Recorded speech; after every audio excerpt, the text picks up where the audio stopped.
오늘의 사연 지금부터 시작할게요. 안녕하세요. 저는 올해 35살이고 결혼 10년 차에 초등학교 다니는 아들이 있는 여자입니다. 아무것도 모르던 대학교 1학년 때 같은 과 선배가 저한테 엄청나게 구애를 했었는데요. 정말 귀찮을 정도로 따라다니던 그 선배를 받아주고 본격적으로 연애를 한 지 5년쯤 되었을 때 대학을 졸업하고 그 남자와 결혼을 하게 됐죠. 당시 제 남편은 저를 항상 따뜻하게 대해주면서 많이 아껴줬고 고등학교 때까지 공부밖에 몰랐던 저로서는 당시 남자라고는 남편밖에 눈에 들어오지 않았기 때문에 눈에 뭐가 씌이기라도 한 건지 너무나 잘생기고 멋져 보여서 집안의 반대를 무릅쓰고 결혼을 했습니다. 어릴수록 더 용감하다는 게 어떤 말인지 알겠더군요. 여기 집은 재벌가지는 아니라도 할아버지 때부터 제법 큰 규모의 가전제품 관련 공장을 운영하였고 아버지가 그 일을 물려받으셔서 저는 부족함 없이 자랐습니다. 졸업 후 저는 아버지 회사에 입사한 지 7년 만에 사내 이사가 되었고 대기업 입원 못지않은 연봉을 받으며 살고 있었죠. 하지만 남편은 시골에서 태어나 흙수저 집안으로 장가올 때도 서울에 집을 마련하는 건 감히 엄두도 내지 못했고 눈만 들어 살았습니다. 아파트의 살림살이까지 싹 다 저희 집에서 해줬어요. 그래도 자존심은 있었던지 우리 회사에 들어가서 일하라니까 그건 또 죽어도 싫다면서 마지막 남은 자기 자존심이라도 지켜달라고 하더라고요. 충분히 이해할 수 있었습니다. 그래도 남편이 능력은 충분히 있었던 남자였기 때문에 여기저기 원서를 해더니 제법 규모가 있는 회사에 취업을 하게 됐고 당시에 저희 가족들에게도 많은 인정을 받았죠. 남편에 대한 믿음이 많이 없어서 그랬던 건지는 모르겠지만 이 정도만 무언가를 이루어도 크게 인정을 해주더라고요. 하지만 문제는 회사에 들어가는 게 전부가 아니었죠. 다른 입사 동기나 심지어 후배들도 다 진급하는데 신랑은 융통성이 없어서인지 매번 진급 시험에 떨어져 항상 어깨가 축 처져 있고 스트레스를 너무 많이 받아 원형 탈모의 대상포진까지 걸려서 결국 병원에 입원하는 사태까지 가게 되었습니다. 본인만의 신념이 있다고 하는데 옆에서 지켜보는 저로서는 참으로 안타깝더군요. 그래도 나름 알아서 잘하겠거니 싶었지만 옆에서 계속 그 모습을 지켜보던 저도 너무 힘들어서 남편을 설득하기 시작했어요. 이제 할 만큼 해봤으니까 우리 아빠 도움 좀 받으면서 편하게 살아라고 왜 그렇게까지 사서 고생을 하냐고 자기도 이제 우리 집 사람인데 왜 그렇게까지 남처럼 계속 고생만 하려고 하냐고 말입니다. 남도 아니고 장인어른 도움 좀 받는 게 그렇게 자존심 상하는 일인 건지 잘 모르겠더군요. 이렇게나 몸이 상해가는 모습을 지켜보는 저도 힘들어서 결국 남편은 아버지의 도움을 받기로 했습니다. 도움을 주려는 입장에서 이렇게까지나 매달려야 하는 게 오히려 이상한 그림 같긴 했지만 그만큼 남편이 고집이 있던 편이라서 어쩔 수 없었어요. 아버지는 그동안 밖에 나가서 고생했다며 위로도 해주시고 하나밖에 없는 사회 제면 세워준다면서 저희 회사 납품 관련 하청업체를 하나 차려주셨죠. 작은 회사지만 대표 소리도 듣고 외제차 타고 골프도 치러 다니고 전에 다니던 회사 동료들을 만나 자랑도 하고 밝아진 남편 모습을 보니까 저도 기분이 좋았습니다. 아무리 그래도 사위한테 이 정도까지 해주는 집이 있을까요? 저희 남편이 정말 전생에 나라라도 구한 거 아닌가 싶었죠. 결혼 5년 차부터는 부부관계가 조금은 소원해졌지만 그래도 여전히 저를 끔찍히 아껴주고 사랑해주는 마음은 변함이 없었고 늘 가족을 먼저 생각하는 가정적인 남편이었습니다. 그런데 남편이 사업을 시작한 지 6개월 정도 지나니까 조금씩 이상한 모습을 보이더라고요. 밤늦게 들어오는 날이 너무 많다든지 TV 보다가도 누군가와 카톡 메시지를 주고받는다든지 그런 모습이 솔직히 좀 이상했어요. 처음에는 사업하는 사람이라서 어쩔 수 없다 싶었지만 그 정도 수준이 아니었거든요. 그러던 어느 날 늘 휴대폰을 들고 다니면서 누군가와 메시지를 주고받는 모습을 제 두 눈으로 수차례 목격했었는데 주고받은 메시지가 하나도 없이 깨끗이 지워져 있는 거예요. 뭔가 숨기고 싶은 게 있구나 싶으면서 남편이 수상하게 느껴지더라고요. 그래도 한편으로는 설마 내 남편이 그러겠나 싶었고 가진 거 하나 없이 장가와서 지금 누리고 있는 모든 게 저 때문인데 간이 배 밖으로 나오지 않고서 있을 수 없는 일이라고 생각했죠. 이런 저의 생각과는 다르게 그날 저는 남편의 수상한 행동 때문에 도저히 잠이 오지 않았습니다. 그래도 제가 모르는 다른 일이 있겠지 싶어서 더 이상 궁금해하지도 않았고 의심도 하지 않기로 했습니다. 그렇게 며칠이 흘렀는데도 남편의 수상한 행동은 멈추지 않았고 너무도 조심스럽게 행동하는 남편의 모습이 더 이상해 보이기 시작했죠. 전에는 어떤 회사 회식도 이상하리만큼 잦아지고 더군다나 술도 별로 좋아하지 않는 남편이 왜 그렇게 직원들과 술자리를 같이 하는지 도대체 이해가 되질 않았습니다. 저도 회사 생활을 많이 했던 사람으로서 이상해 보이는 부분이 점점 더 눈에 들어오고 분명히 무언가 저에게 숨기고 있다는 확신이 들기 시작한 거예요. 그래서 하루는 퇴근하는 시간을 조금 앞당겨 연락을 하지 않고 남편 회사로 한번 찾아가 봤습니다.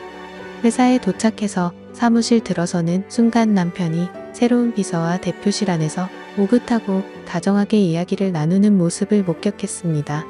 전에도 한번 남편한테 이야기를 들은 적이 있는데 자기 기사를 뽑으려고 고민 중인데 문에 들어오는 친구가 있다면서 저에게 이야기한 적이 있었거든요. 저녁 식사하다가 가볍게 나온 얘기라 대충 들었는데 지금 와서 생각해보니까 그 사람이 저 여자겠다 싶은 거예요. 대학 졸업하고 취업한 지 이제 6개월 정도 된 풋풋한 20대 초반 여자였는데 얼굴 보고 뽑았는지 엄청 미인인데 다가 몸매는 어찌나 좋은지 여자인 제가 봐도 부러울 정도였습니다. 보통 비서들이 얼굴도 예쁘고 몸매도 좋은 건 알고 있지만 그래도 어느 정도 업무 능력을 갖추고 있어야 하는데 너무 외모만 보고 뽑은 건 아닌가 하는 걱정이 들 정도였어요. 더군다나 남편을 보면서 눈웃음을 짓고 있는 모습과 다정하게 바라보고 있는 남편은 뭐가 그리 좋은지 둘이서 웃는 소리가 밖에 있는 직원들까지 다 들릴 정도로 크게 들려왔죠. 그때부터 눈살이 딱 찌푸려지더라고요. 그 여자를 보는 순간 둘 사이가 심상치 않을 것 같다는 생각이 들었고 불안감이 엄습해왔습니다. 그런 감정을 느끼는 건 단지 그 여자에 대해서 질투를 하기 때문이 아니라 정말 동물적인 어떤 감각으로 알아차릴 수 있는 거거든요. 제가 사무실에 들어서자 직원들도 뭔가 알고 있는지 도둑질하다가 들킨 사람처럼 깜짝 놀란 듯한 표정을 지었고 그 사람들이 불안해하는 모습을 보고는 확신을 가졌어요. 곧이어 밖으로 나온 남편은 저에게 회사까지 어쩐 일이냐면서 저를 반겨줬고 남편은 아무런 일도 없었다는 듯이 생각보다 자연스럽게 행동하더군요. 새로운 비서는 저를 보더니 죄 지은 사람처럼 깜짝 놀란 듯 보였고 저는 그런 비서의 눈을 가만히 쳐다봤죠. 그녀는 제 눈을 똑바로 보지 못했습니다. 평소에 저에 대해서 많은 이야기를 들었고 본인이 지금 무언가 잘못하고 있다는 듯이 주눅들어 있는 특유의 표정이 눈에 바로 보이더라고요. 저는 그 여자의 눈을 바라보자마자 확신이 들었어요. 이 여자가 저희 남편을 좋아하고 있다는 사실을요. 집으로 돌아오는 차 안에서 남편에게 그 비서 엄청 예쁘다는 말을 했는데 남편은 시치미를 똑대면서 이제 갓 대학교 졸업한 사회초년생인데 그런 애한테 노골적으로 표현을 쓰는 건 너무 과하다고 하더군요. 자기도 회사 생활하면서 선배들한테 많이 치여서 괜히 더 착하게 대하려고 노력하고 있다는 제 남편의 말을 들으니까 제가 뭔가 오해하고 있는 건 아닌가 하는 생각도 들었고 괜히 미안한 마음도 생겼습니다. 하지만 제 남편이 그런 말을 하는 것 자체가 상당히 이상했어요. 왜냐하면 회사 다닐 때 유도리가 없어서 진급시험에도 매번 떨어졌던 사람이 얼마나 지났다고 있는 말 없는 말 지어내서 제 기분을 좋게 하겠다고 저러는 건지 속으로 우리 남편 많이 컸다 싶었죠. 그날 저녁 남편과 그 비서가 만나고 있음을 확신하게 되었고 초저녁부터 너무 화가 치밀어 올라서 남편을 살살 건드려보고 싶더라고요. 그래서 오랜만에 누워있는 남편을 조금씩 도발하면서 우리 행복한 시간 좀 가져보는 건 어떠냐는 말을 했습니다. 그러자 남편은 당황하는 모습을 보이더니 오늘은 너무 피곤하다는 말을 하면서 저를 거부했고 그 비서한테 밀렸다는 생각을 하니까 너무 화가 나서 한숨도 못 잤어요. 남편 회사의 박도진 과장이라고 저희 본사 쪽 직원인데 남편이 회사 일을 전혀 모르니까 아버지가 회사 안정될 때까지 도와주라고 파견 보낸 친구가 한 명 있는데 잠깐 제 밑에서도 일했던 친구라 점심시간에 불러내 그동안의 남편과 비서의 이야기를 좀 해달라고 했습니다. 그렇게 뒤에서 비굴하게 정보를 캐고 싶진 않았지만 당장에 저도 궁금한 게 많고 화나는 게 있으니까 그냥 넘어가기는 좀 그래서 이런 방법을 쓴 거예요. 박도진 과장이 하는 말을 들어보니까 우리 있을 때는 남편을 여비서를 부르는 소리를 들은 적 있고 자주 대표실에 들어가서 둘이 한참 이야기를 하고 나온다는 정도만 알고 있다고 하더군요.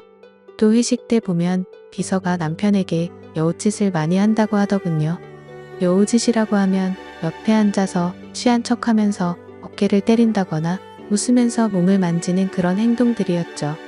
회식은 얼마나 하냐고 물었더니 한 달에 한 번 정도만 하는데 이번 달에는 월말에 하기로 해서 아직 회식을 한 번도 하지 않았다고 하더군요. 결국 회식을 한다는 말은 거짓말이었습니다. 저는 박도진 과장에게 남편과 비서의 동태를 살피다가 이상한 점이 있으면 실시간으로 알려달라고 했어요. 당분간 퇴근 후에도 남편을 감시해달라고 했고 어떤 결과가 나오든 내가 책임을 지겠다고 하니까 알겠다고 하더라고요. 그리고는 혹시나 일을 제대로 하지 않을까봐 박 과장은 이 회사에 파견 나온 사람이지 이 회사 직원이 아니라는 것도 단단히 일러붙죠. 그날 이후 박 과장은 남편이 집에 들어올 때까지 남편을 따라다녔습니다. 3일 뒤에 박 과장에게 연락이 왔는데 여자 직원들한테 수소문을 받더니 최근 비서에 씀씀이가 많아졌는데 월급으로는 도저히 감당할 수 없는 명품 가방과 옷을 남자친구에게 선물 받았다며 입고 와서 자랑을 했다고 합니다. 그리고 오늘 점심시간을 이용해 남편과 김 비서가 모텔에 들어가는 걸 봤다면서 사진을 찍어 보내왔죠. 팔짱 끼고 들어가는 둘의 사진을 확인해보는 순간 온몸이 떨려왔습니다. 순간 뇌가 정지된 것 같이 아무런 생각이 나지 않았죠. 혹시나 했는데 너무나 확실해진 지금의 상황을 보니까 손이 떨리고 견디기가 힘들더군요. 한참의 소파에 앉아서 엉 때리고 있다가 박 과장과 통화도 하고 어느 정도 상황 파악이 되고 나서야 갑자기 참고 있던 눈물이 터져 나왔습니다. 얼마나 서럽던지 펑펑 눈물이 나고 앞으로 어떻게 살아가야 할지 걱정이 되었습니다. 아버지가 사준 집에서 먹고 자고 차려준 회사에서 돈을 벌어서 그 여자 명품 베개에 용돈까지 줘가며 만난 것은 제 상식으로는 도저히 이해가 되지 않았습니다.